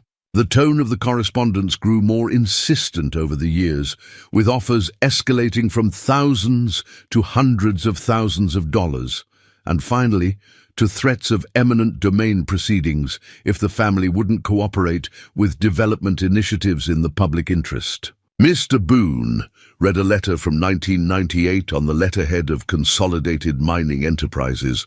Our geological consultants have identified your property as containing mineral deposits of significant commercial value. We are prepared to offer you $500,000 for complete mineral rights, plus a 5% royalty on all extracted materials. This represents fair market value, plus a substantial premium for your cooperation in expediting the development process. Thomas's handwritten response, carbon-copied and filed with the original letter, was diplomatically firm. Gentlemen, I appreciate your interest in our family property, but as I have explained in previous correspondence, any disposition of mineral rights would require the consent of my brother, who is currently unavailable for such discussions. The property will remain in family hands. The letters grew more threatening as the years passed. Legal firms representing unnamed clients began questioning the validity of the original mining claim. County officials suggested that unpaid property taxes, which Thomas had actually been paying faithfully, might result in foreclosure proceedings. Environmental groups, clearly funded by outside interests, claimed the family's presence on the land was preventing important ecological surveys. Most disturbing were the photographs Thomas had taken documenting trespassers on the family property. People who were obviously not casual hikers or hunters, but professional surveyors with expensive equipment, taking unauthorized measurements and soil samples. Some photos showed drilling equipment that had been brought onto the land illegally, evidence that outside interests were conducting their own geological assessments without permission. "They're getting bolder," Thomas had written in a journal entry dated just 2 years before his death. "Found evidence of core drilling near the upper meadow yesterday. They know what's down there, and they're not going to give up. I can't protect this forever by myself, but I can't reach out to Silas without risking everything we've worked to preserve." The journal entries revealed the full burden Thomas had been carrying. He'd been playing a delicate game for decades, protecting the mine's secrecy while fending off increasingly sophisticated attempts to force the family into selling or surrendering their rights. He'd used legal delays, bureaucratic procedures, and carefully worded correspondence to buy time, but the pressure had been mounting steadily. "Had another visit from those consolidated mining people today," one entry read. "They're offering $2 million now, plus royalties. Part of me wonders if Silas would want me to take it. $2 million would set us both up for life. But once they get control of the land, they'll strip mine everything. Dad would roll over in his grave if I let them destroy the mountain for silver." The final revelation came in the form of a sealed envelope marked "For Silas, Final Instructions." Inside was a document that Thomas had clearly been working on right up until his death, a comprehensive guide to managing the mine safely and profitably while maintaining the secrecy that had protected it for over a century. "Brother," the document began, "if you're reading this, then I'm dead and you found the cave system like I always hoped you would. I know you're probably angry with me for keeping all this secret, but I want you to understand why it was necessary." The explanation that followed was methodical, thorough, and heartbreaking in its attention to detail. Thomas had consulted with lawyers, mining engineers, and financial advisors over the years, always using intermediaries to protect the family's anonymity. He'd developed plans for extracting the silver responsibly, in small quantities that wouldn't attract attention, generating steady income while preserving the mine for future generations. "The mine could make us both wealthy," Thomas had written, "but wealth attracts the kind of attention that destroys families and communities. I've seen what happens to people who strike it rich. They become targets for every schemer and criminal in the territory. I didn't want that for us." Instead, Thomas had envisioned a careful, long-term approach, extracting just enough silver to provide comfortable living for both brothers, using the profits to improve their properties and perhaps help other families in the area, but never revealing the full extent of the mine's value. "I kept thinking you'd come back someday," the document continued. "I kept hoping we'd work it out, that I could show you what Grandpa left us and we could figure out together how to handle it responsibly. I never imagined I'd die before that happened." The most devastating part of the document was Thomas's explanation of why he'd never simply written to Silas about the mine's existence. Several times over the decades, he'd drafted letters revealing the secret, but each time he'd decided against sending them. "How could I contact you after 40 years of silence just to tell you we were rich?" Thomas had written. You would have thought I was trying to buy your forgiveness, that I was only reaching out because of the money. Our relationship was worth more to me than any amount of silver. So Thomas had waited, and hoped, and protected, and died alone, still believing that someday his brother would return and they would reconcile naturally, without the complication of wealth driving their reunion. The irony was almost unbearable. Thomas had been living in poverty while guarding a fortune, had died alone while dreaming of reconciliation, had spent 40 years protecting Silas's inheritance, while Silas remained completely unaware of the sacrifice being made on his behalf. Dusty whined softly, sensing his master's emotional state as the full weight of the revelation settled over him. The dog moved closer, offering the silent comfort of his presence as Silas struggled to process what he'd learned. The worthless cave that had been the only item in Thomas's will was actually the entrance to one of the most valuable silver mines in Montana. The brother he'd dismissed as unambitious and uninteresting had actually been one of the most dedicated and sacrificial men he'd ever known. The 40 years he'd spent nursing his anger and pride had been 40 years, during which Thomas had been working tirelessly to protect Silas's future. As he carefully repacked the mining documents, Silas realized that every assumption he'd made about his brother, his family, and his own life had been fundamentally wrong. Thomas hadn't abandoned him or forgotten him. Thomas had been the guardian angel he'd never known he needed, protecting interests he'd never known he had, preserving a legacy he'd never known existed. The revelation was simultaneously liberating and devastating. He was wealthy beyond his wildest dreams, but the brother who had made that wealth possible was dead. He had inherited a fortune, but he had also inherited a burden of regret so massive it threatened to crush whatever happiness the money might have brought. In the silence of the mine chamber, surrounded by the evidence of his brother's decades-long devotion, Silas finally understood the true cost of pride and the devastating price of silence between people who love each other. The final letter was different from all the others.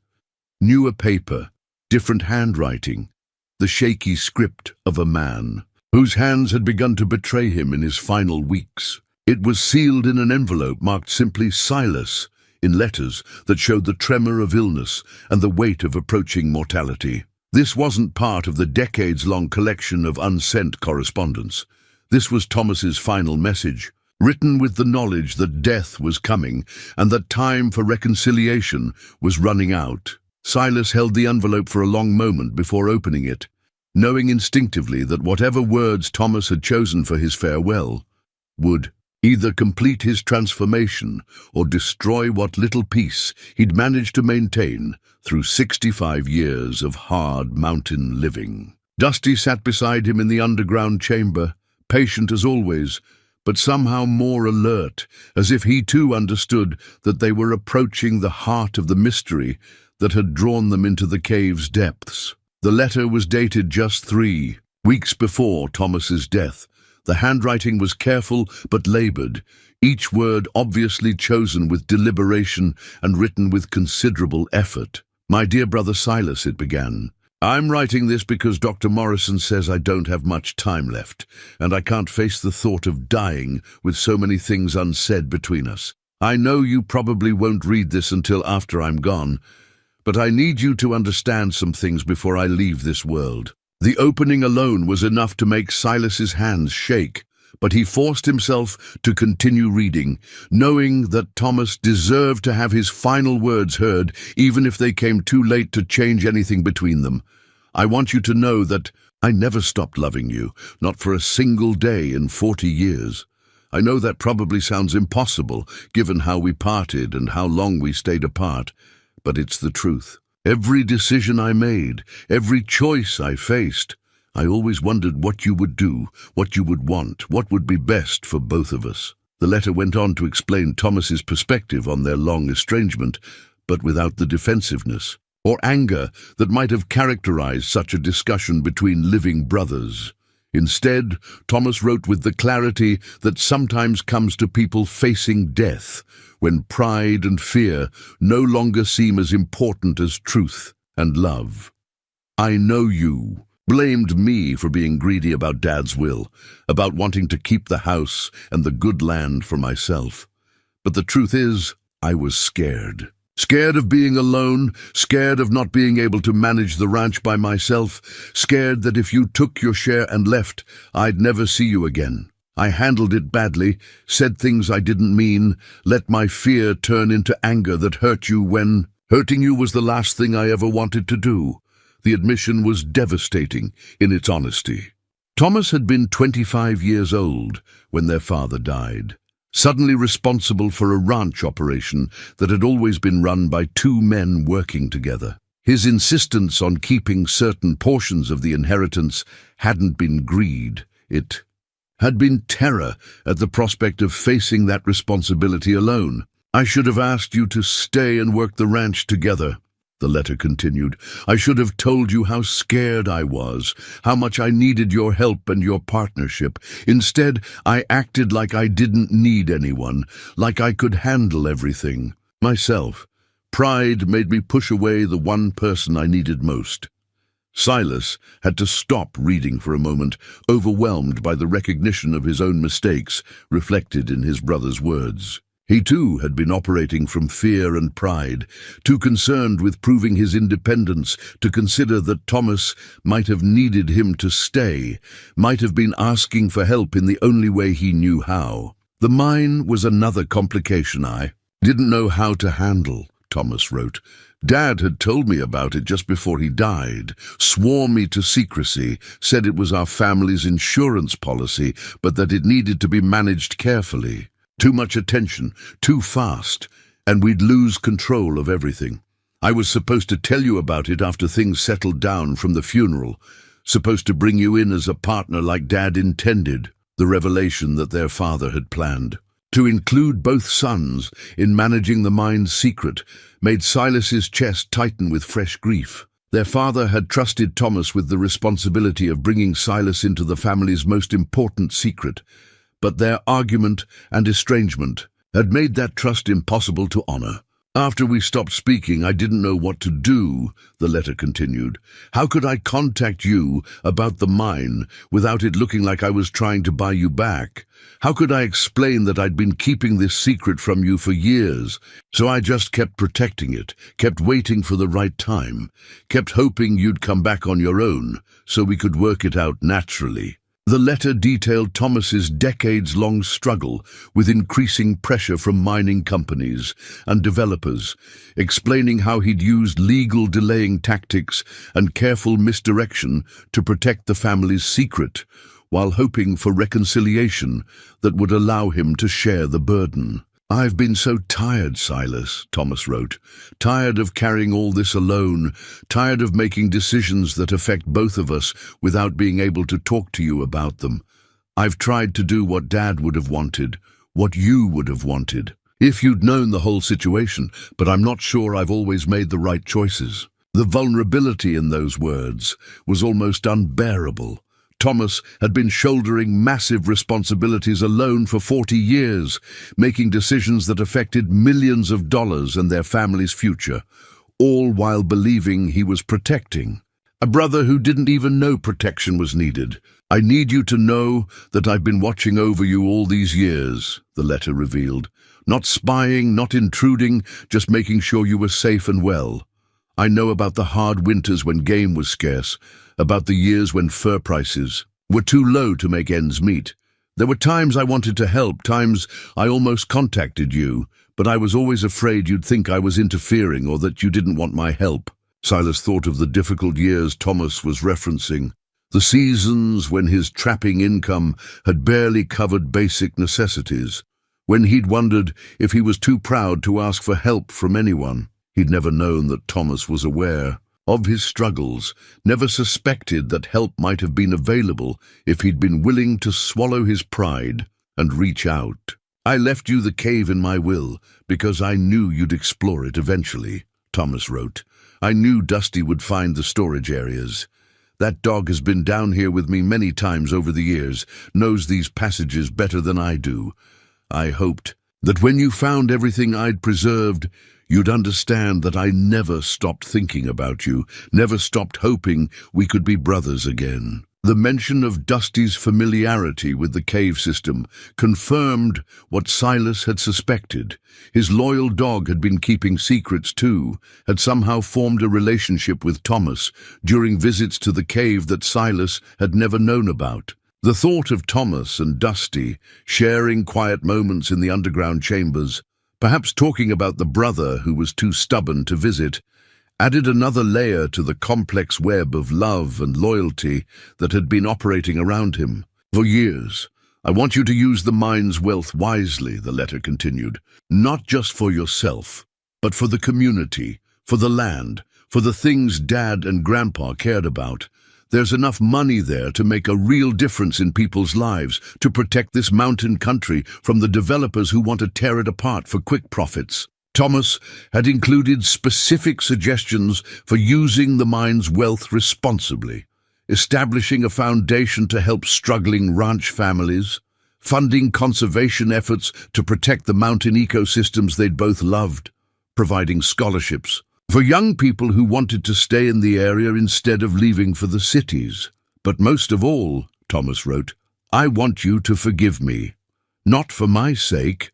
I'll be gone by the time you read this, but for your own. I've carried the weight of our broken relationship for 40 years, and I don't want you to carry that burden for the rest of your life.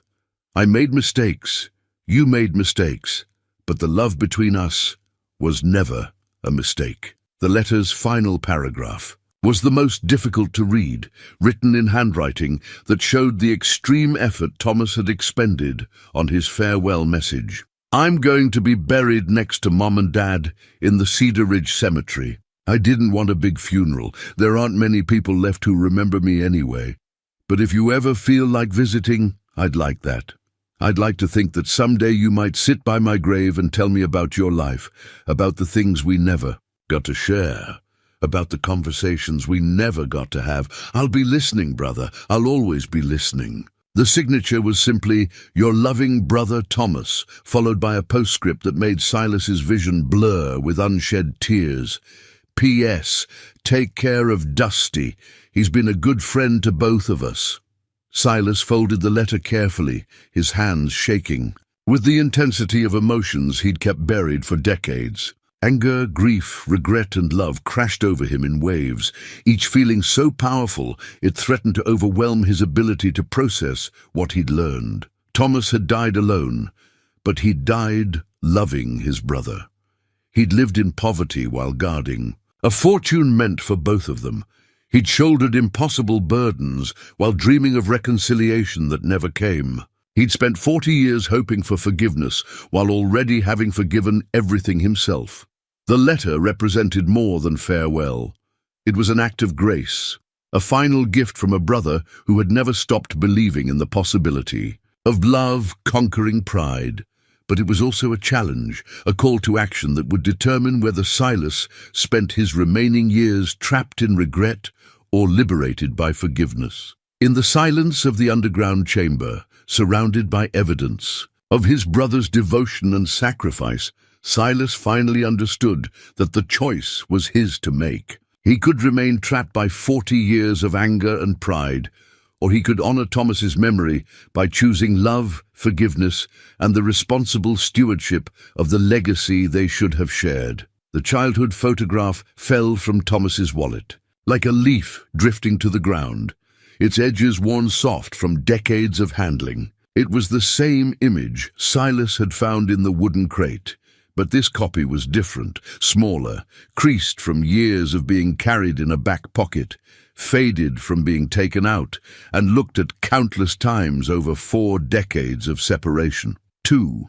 boys with their arms around each other's shoulders, grinning at the camera with the unconscious joy of brothers who believed their bond was unbreakable. Thomas had carried this image of them every single day for 40 years, through every argument with developers, every lonely Christmas, every moment when the burden of protecting their family's legacy had seemed too heavy to bear alone. The realization hit Silas like a physical blow.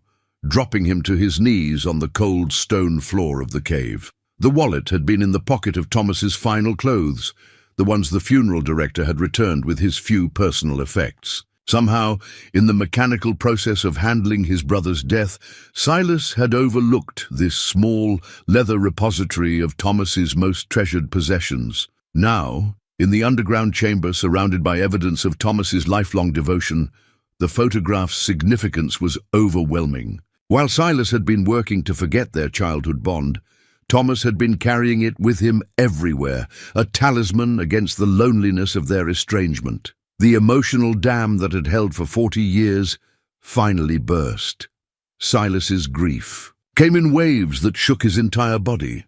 40 years of suppressed sorrow and regret pouring out in raw, ugly sobs that echoed off the stone walls. He wept for the brother he'd lost to pride and stubbornness. He wept for the decades of love that had been wasted in silence. He wept for Thomas dying alone while dreaming of reconciliation that would never come. Dusty moved closer, pressing his warm body against Silas's shaking form, offering the only comfort available in the depths of the mountain. The dog's presence was both solace and accusation, a reminder that loyalty and love didn't require grand gestures or perfect understanding, just consistent presence and unwavering devotion. "I'm sorry, Tommy," Silas whispered to the darkness, using the childhood nickname that no one had spoken in 40 years. "God, I'm so sorry. I should have come back. I should have swallowed my pride. I should have been there when you needed me." The words came in a torrent.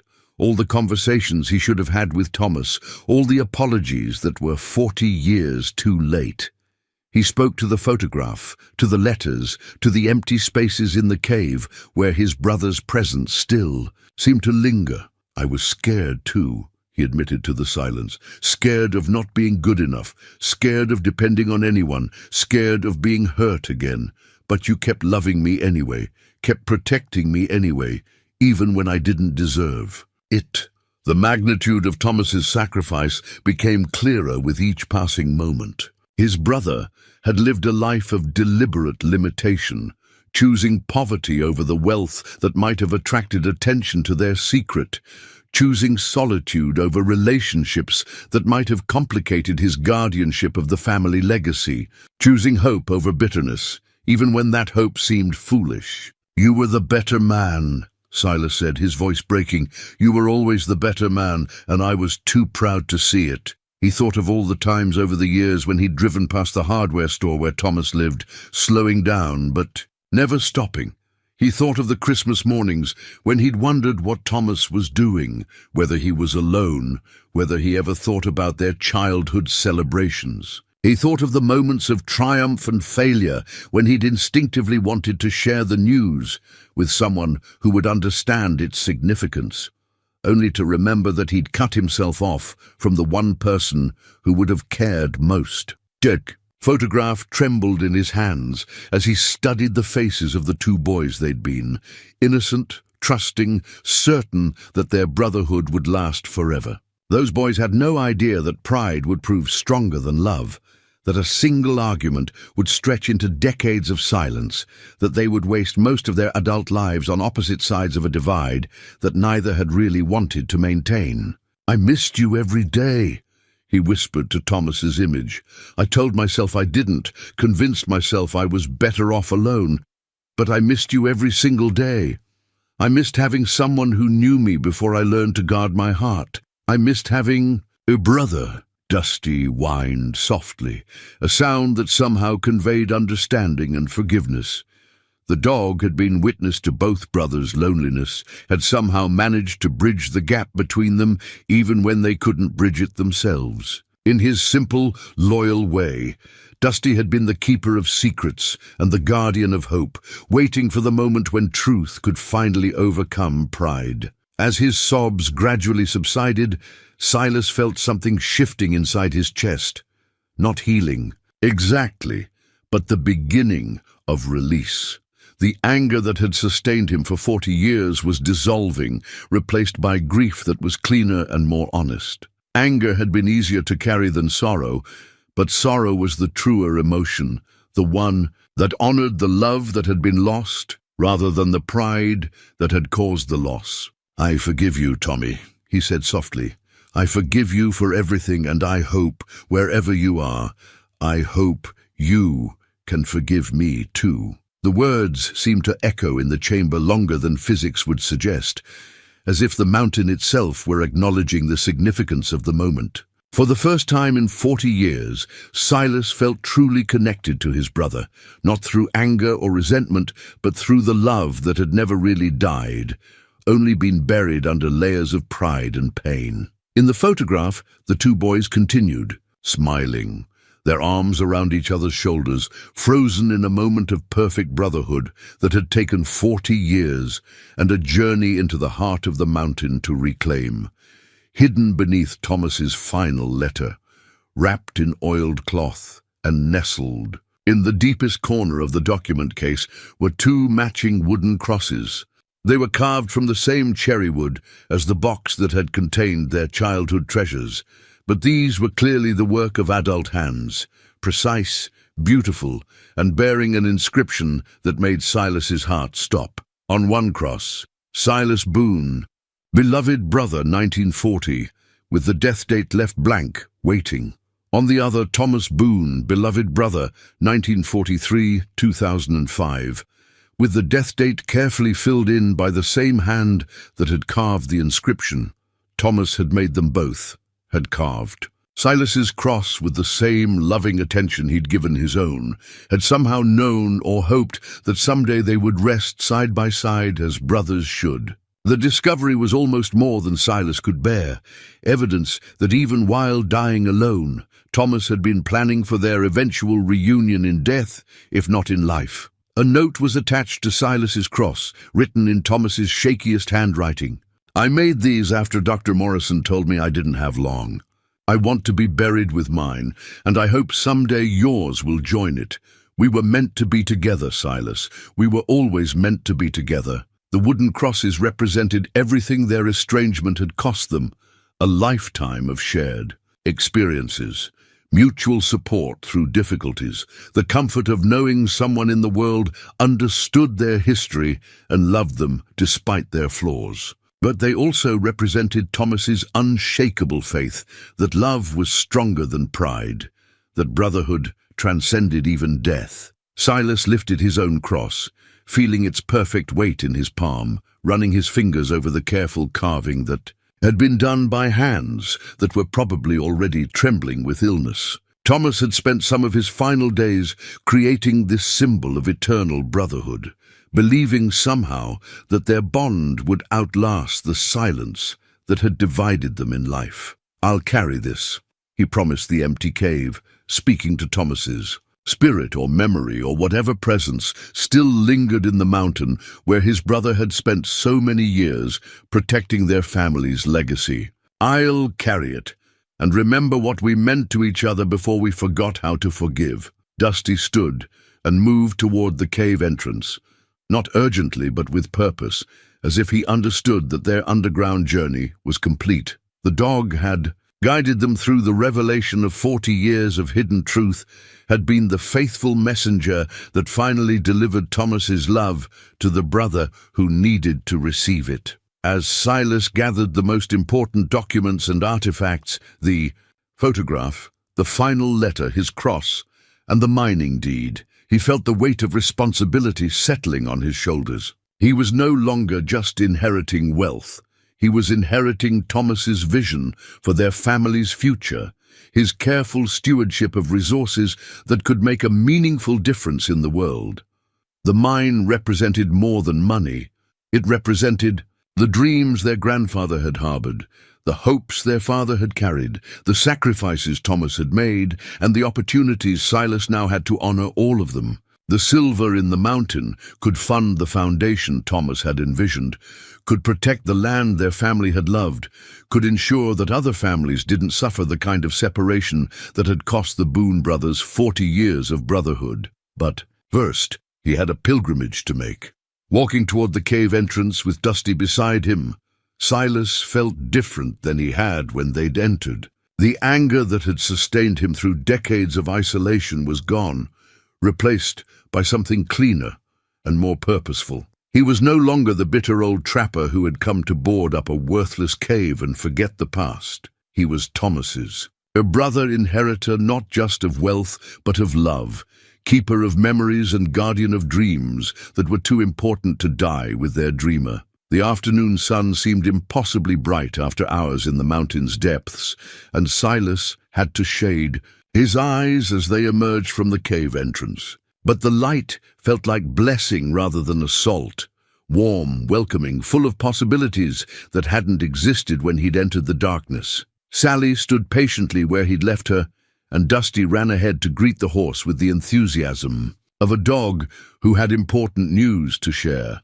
As Silas secured the precious documents in his saddlebags, he looked back at the cave entrance one final time. The opening no longer seemed forbidding or mysterious. It was simply the doorway to the place where his brother had preserved 40 years of love, waiting for the day when that love could finally be received and honored. Thomas's secret was safe now, not hidden, but transformed from burden into blessing, from shame into celebration of everything good that had survived their long estrangement. "Come on, boy," he said to Dusty, mounting Sally for the ride back to his cabin. "We've got work to do." But first, they had a stop to make at the Cedar Ridge Cemetery, where Thomas was waiting for his brother's first visit, and where two wooden crosses would finally be reunited after years of separation. The wooden sign at the cave entrance gleamed in the morning sunlight, its carefully carved letters spelling out Boone Family Memorial Cave and Nature Preserve, in the same precise script that had characterized all of Thomas's craftwork. 6 months had passed since Silas's discovery of his brother's 40-year legacy, and the transformation of both the cave and its inheritor was complete. The sign itself represented everything Silas had learned about love, sacrifice, and the power of forgiveness to reshape even the most broken relationships.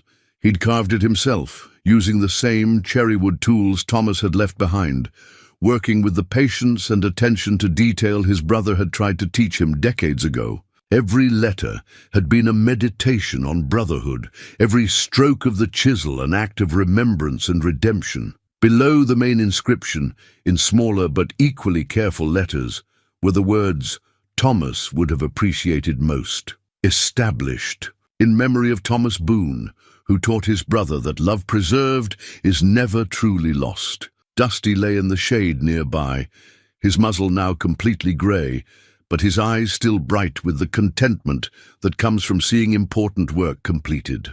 The old dog had been Silas's constant companion through the months of transformation, watching as his master evolved from a bitter, isolated man into someone capable of receiving and expressing the love that had been waiting 40 years to be acknowledged. The mind development had proceeded exactly as Thomas had envisioned, slowly, carefully, with environmental protections that ensured the mountain's beauty would be preserved for future generations. Small-scale extraction operations, managed by local workers and overseen by environmental scientists, generated enough income to fund the foundation Thomas had dreamed of, while leaving the vast majority of the silver untouched in the ground. The Boone Family Foundation had already begun making a difference in the lives of struggling ranch families throughout the region.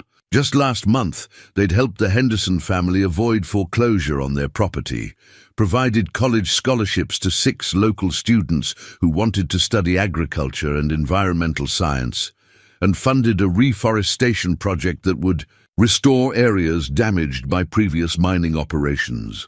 But the foundation's work was just one part of the legacy Silas had built from his brother's vision. The nature preserve surrounding the cave had become a place of pilgrimage for people seeking solitude, reflection, and connection with the mountain wilderness that had shaped both Boone brothers. Hiking trails, marked but not intrusive, led visitors through the landscape Thomas had loved and protected, offering glimpses of the natural beauty that was worth more than any amount of silver extracted from the ground.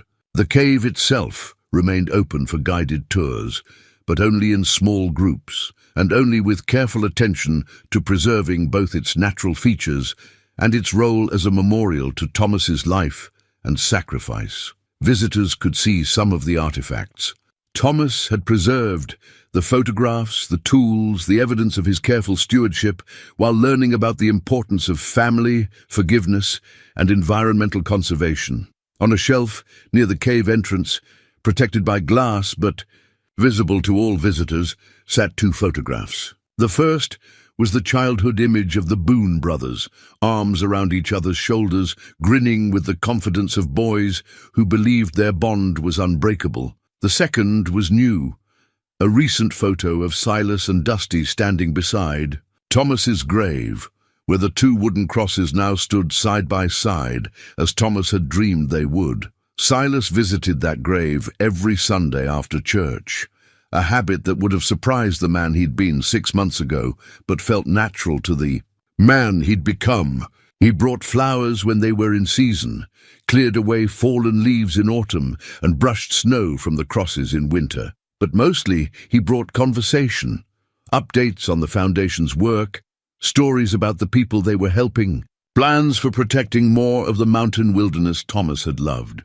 The Hendersons sent their thanks again, he'd told Thomas just last Sunday, speaking to the crosses as comfortably as if his brother were standing beside him. Their youngest boy got that scholarship to agricultural college, the one you would have liked. He wants to come back after graduation and help other families learn sustainable farming techniques. The conversations with Thomas had become one of the most meaningful aspects of Silas's transformed life. Speaking regularly with his brother's memory kept their relationship alive and growing, allowed for the sharing of experiences and dreams that 40 years of silence had made impossible. Death had ended their estrangement, but it hadn't ended their brotherhood. Letters arrived regularly from distant cousins and family members who had heard about the Foundation and the nature preserve. The Boone family, scattered across several states and largely out of touch for decades, was slowly reconnecting through the common thread of Thomas's legacy and Silas's stewardship of their shared heritage. Most meaningful was the letter from Mary Ellen Foster, Thomas's former wife, now remarried and living in Oregon. She'd heard about the Foundation through mutual friends and had written to share her memories of Thomas's kindness and his frequent mentions of the brother he missed terribly. "He talked about you often," she'd written. "Even during our marriage, I could tell that losing you was the great tragedy of his life. He never stopped hoping you'd reconcile, never stopped believing that the love between you was stronger than whatever had driven you apart. I'm so glad he was right."